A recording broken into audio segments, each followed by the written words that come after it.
Chapter 13 of Victimology kind of looks at victimization across different regions of countries and the world.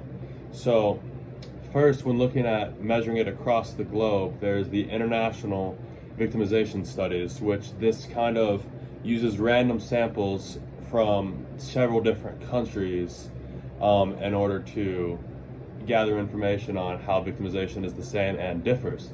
Then you get into national victimization studies, which is only a sample from one country. So like, for example, like just looking at the USA and looking at that. For local victimization studies, it would be like looking at just how victimization is in like Olean or Allegheny, one or the other.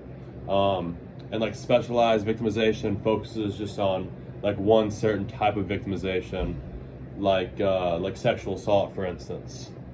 When looking at the International Crime Victims Surveys, this has been conducted numerous times, most recently between 2004 and 2005.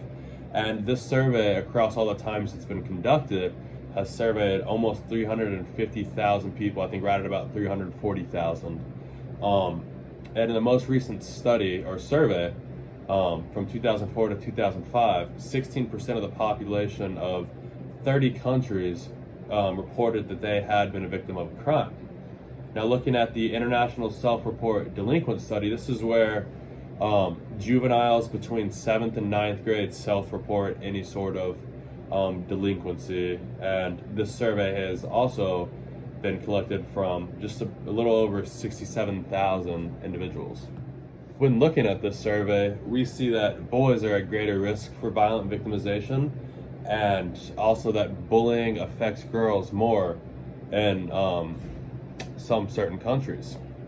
Now, when we're looking at the crime survey for England and Wales, we see that about 6.4 million crimes against households and those ages 16 and up were committed. 23% experienced more than one victimization out of those 6.4 million crimes. The last thing I want to touch in this chapter is the International Criminal Court, and this is where individuals can be prosecuted for certain types of crimes or offenses.